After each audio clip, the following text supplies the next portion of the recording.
Hi, today I'm chatting with Sonia and Kumar of Chakra in Inglewood. Now, Chakra isn't your standard Indian restaurant. It offers progressive interpretations of Indian cuisine, along with an innovative take on traditional favourites, all of which is given a contemporary Chakra twist. Now, aside from their amazing food and artful presentation, Chakra is renowned for the warmth and love shown by its owners and hosts, Sonia and Kumar, who treat each guest at their restaurant like family. And if you compare it to my household, better than family. Welcome, Sonia and Kumar. Hi, Annette, and thank you so much for such beautiful description. Oh, you're most welcome. Now, Sonia, were you a chemistry or a maths teacher before opening the restaurant? Chemistry. Yeah, I thought it was chemistry. Yeah. And Kumar, you worked in hospitality, in management. And for a long while after you guys opened Chakra, you did both. You worked your existing jobs during the day, and then you came and ran the restaurant at night. How? When we opened the restaurant 3 years ago, we both were into the jobs. I quit a year and a half ago, and he's still doing both the jobs. Oh, wow. So I think it's about the passion. One thing was when we were starting, we didn't know where we were getting into. We were doing something which was sort of we've never seen that around before. So we started with that, and then and we always loved our jobs. So it was hard to choose, and we kept going, and we realized with the time that we humans are very flexible. We can actually, initially it looks like, working 8 hours is really tough, but then we were working 12 to 14 hours and it was looking tough. But then later on, we realized it's part of life now. It's easy. Yeah. So now when I'm not working in the mornings, because at the moment the offices are closed, I don't find anything to do in the morning. Mostly wasting my time.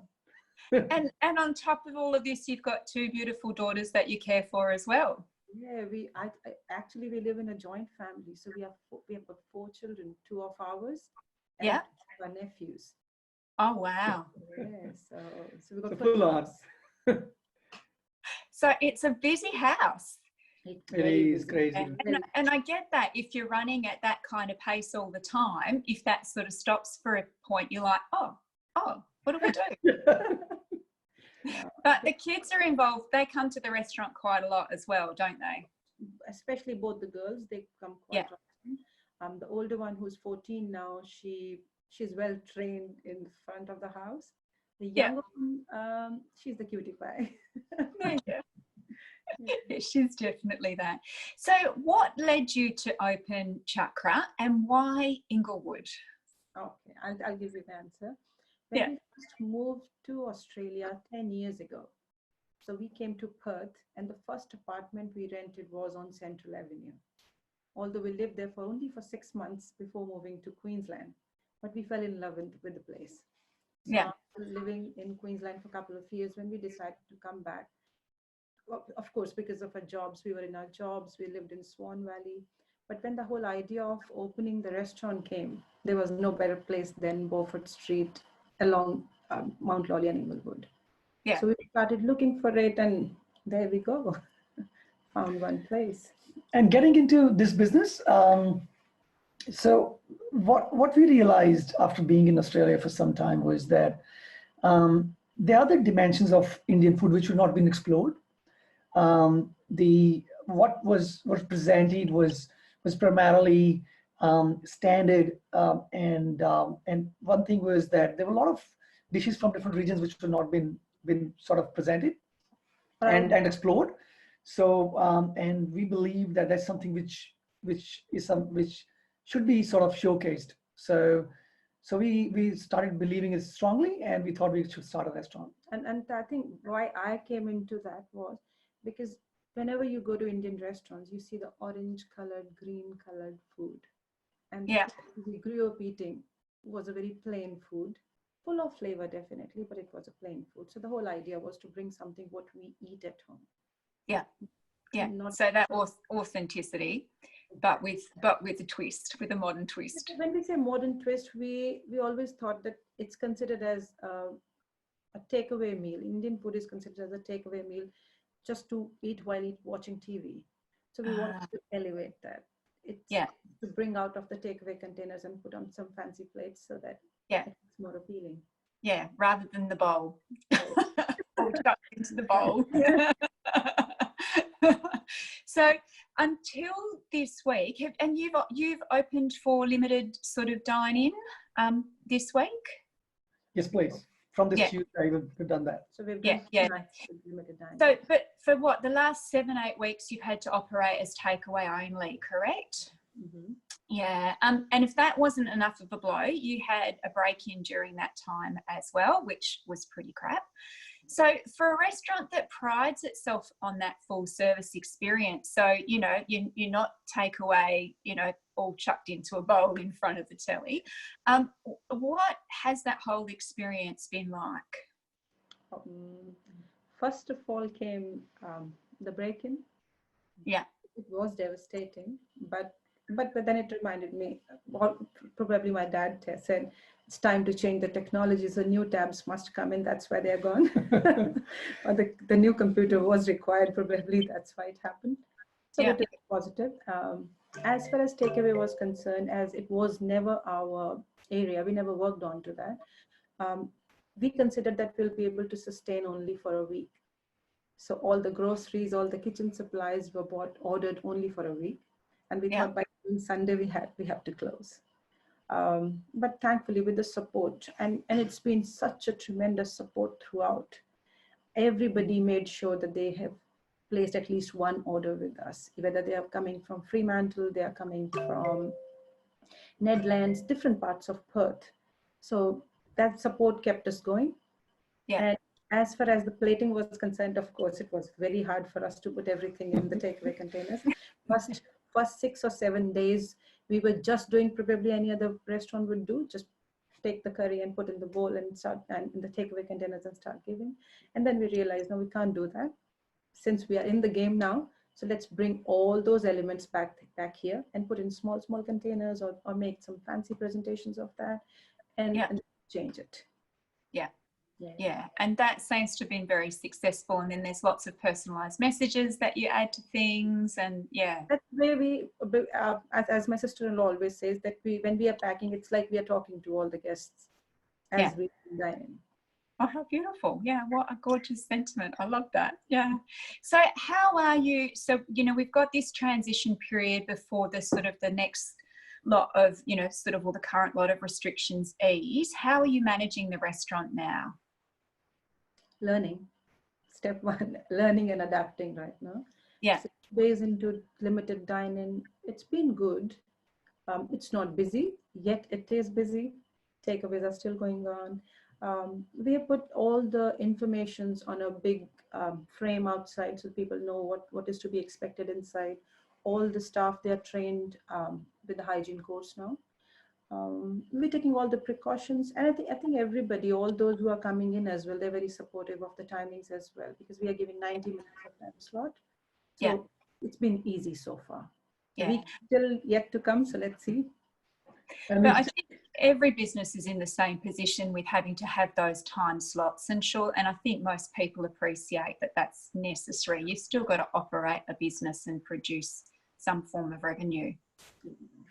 And I think it's so coming from takeaways to getting straight into dining.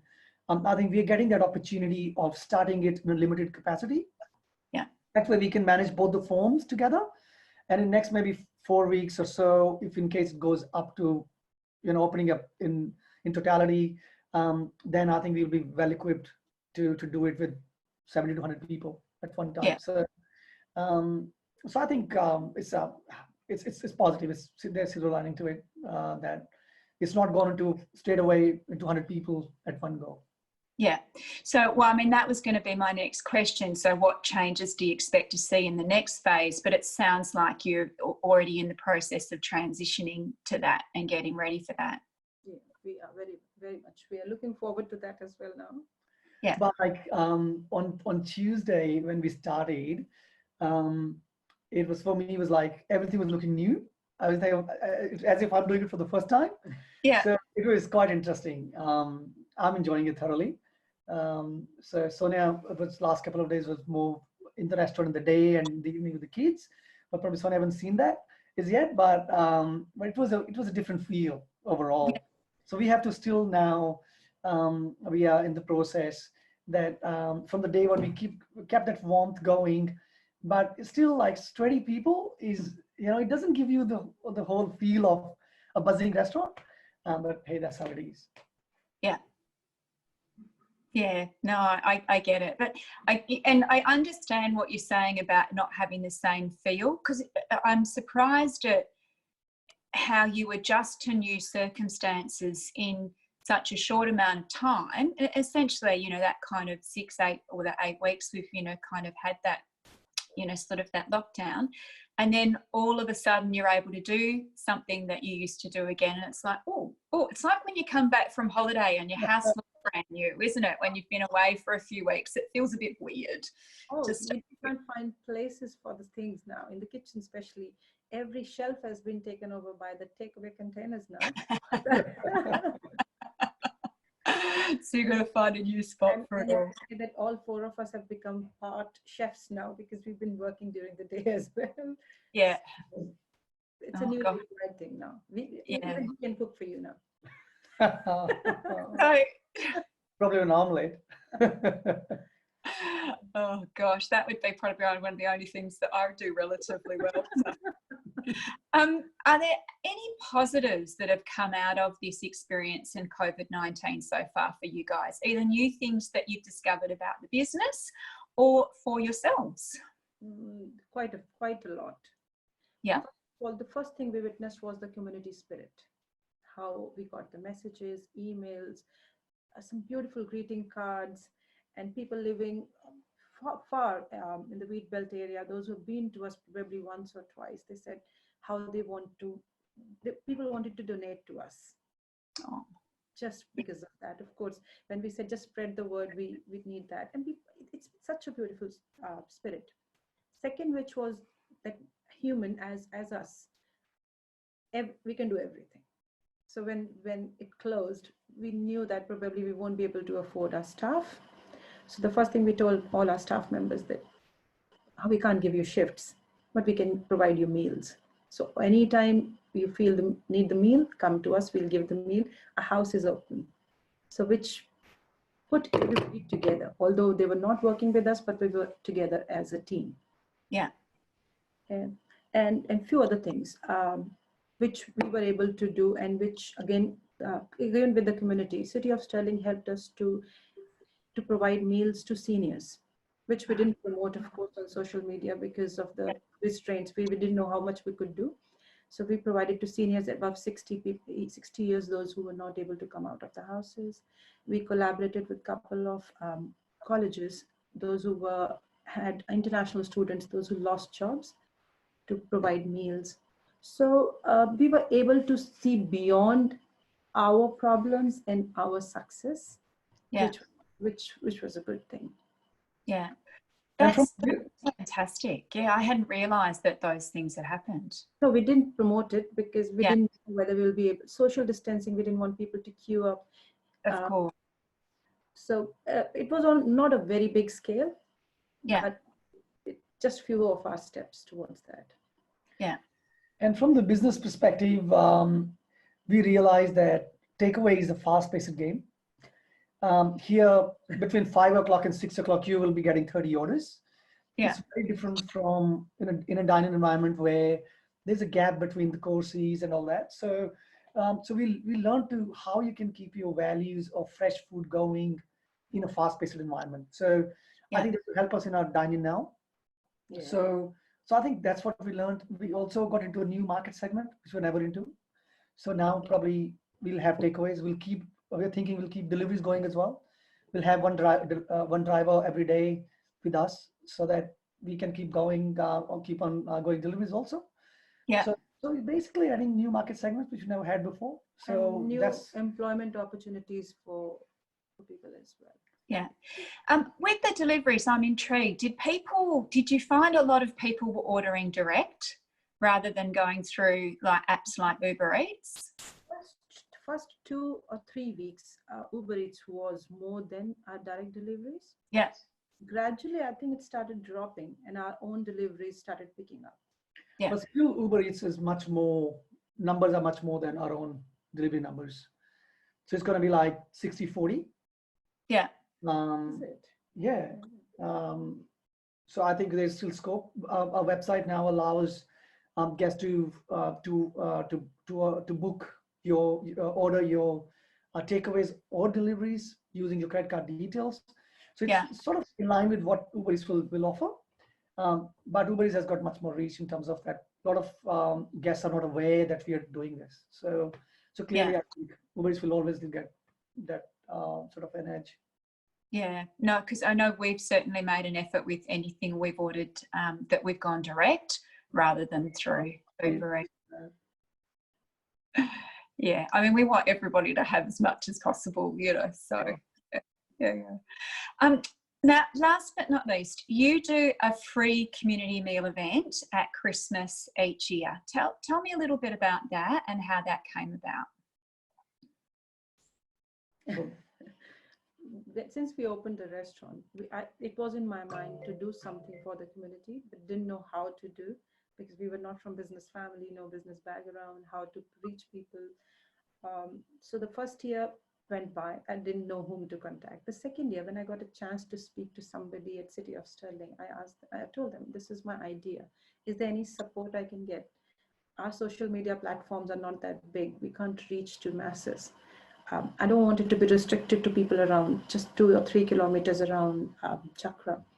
They supported us, made the flyers, distributed to all the aged care centers, disability centers. And the first response was, I think probably we did 110 meals. Yeah. It was so satisfying. I can't even tell you. When you see your kids dressed up in Christmas clothes and handing out chocolates, meals, soft drinks, water. That was the most satisfying, because they understood the whole spirit of the festival at that day. Yeah. And they look forward to Christmas Eve. Yeah. So last time we did, I think 170. 170, something like that. Yeah. Year. Yeah. And fingers crossed. Yeah, this year we'll do 250. So let's see what happens. Oh, that's great. And so, guys, is there anything that I haven't talked about that you want to share about, you know, sort of your experience in the last, you know, sort of 8 weeks or last few years, having, you know, with the restaurant or with what's going forward? It's just a learning curve. I don't think it's ever stopping now.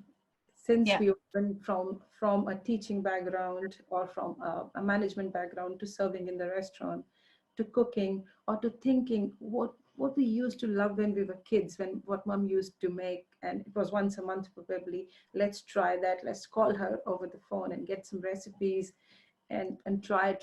And then the biggest risk is you bring it out, but people don't know what it is. Yeah. Whether we'll be able to sell that or not. But I think it's been a good experience. We've been bold into doing that, and we've been very lucky by getting the support from everybody. Oh yeah, community support was amazing. I just want to thanks to Inglewood for that. Yeah. And I don't know whether you remember that or not. Once first we came to the restaurant, when we opened, then you took some photos and you said, "I did my bit. Now let's see how it goes." I didn't know what it mean. Then a couple of months later, I saw Go Fit and Beyond. Yeah. You meant that. So we were that naive, didn't know anything about the business side. Yeah. Good learning curve and a beautiful community we live in. Yeah. And you guys do a great job with your social media now. You're across all of that. I think again, it's a learning thing, from teaching chemistry to taking photos and managing social media. Again, it's a complete new thing. Yeah. Yeah, but you know, social media is meant to be social. No one's expecting you to be, you know, an expert. It's about having presence in the conversation, isn't it? Yeah. Yeah. Guys, thank you so much for your time today. You know, in terms of people being able to continue to support you, obviously it looks like you're going to be continuing with the takeaways. They can book those online direct with your website as well, because you will do, so you've got your own delivery capacity as well as the opportunity for people to come and pick up too. And you've got, you know, opportunities for people to dine in now, which is just fantastic. So it's just making sure, I guess, people book in advance so that they secure those seating times. What seating times have you got at the moment? So we're taking 6 o'clock. Yep. And then taking 7:30 Yep. during the weekdays. Yep. Weekends we're starting at 5 o'clock, of course. So Yep. we've got 3 seatings so far. What we have Yep. booked right now, I'll give 90 minutes each. Yeah, so families with young kids can come in really early. Yeah. And they can stay from say 5 to 7, or because like next slot comes at 7:30. So if someone comes earlier than 6, can easily stay for a couple of hours. Yeah. Oh, great. Thank you so much for your time. Thanks for the chat. Best of luck for everything going forward. I'm sure, you know, you've become such an institution in the community today, and I'm sure that support is going to be ongoing, and that's a testament to the two of you, and you know, the love and affection and the welcome that you give to everybody that comes in the restaurant, and the extent to which you go out of your way to look after people. And I know people really appreciate that. You know, Chakra is held up as somewhere to go, particularly for special occasions, because you make such a great fuss over people, and people feel very spoiled. And, you know, that's, I think, why people, you know, go out. You know, they go out for that, as you know, they go out for that experience. You know, it is more than, you know, in, you know, a bowl in front of the telly. It's that whole, it's the food, but it's also that service and the love with which everything is given as well. So thank you for all of that. And if I look forward. Sorry. Yeah. What we are doing probably in terms of service and hospitality is nothing compared to what's done in India. Yeah. And if you get a chance, in case she comes here, my mother-in-law, Kumar's mum, if you see her hospitality, we're doing probably 1% of what she does. Yeah. So it's a long way to go for us as well. And thank you so much for considering Chakra to be part of your interview, your chat. Yeah. No, we're blessed. We feel blessed. yeah. Thank you very so much. Thanks for having us. You're most welcome. See you. Bye, Sonia. Bye. Thank you. Chat soon. Bye.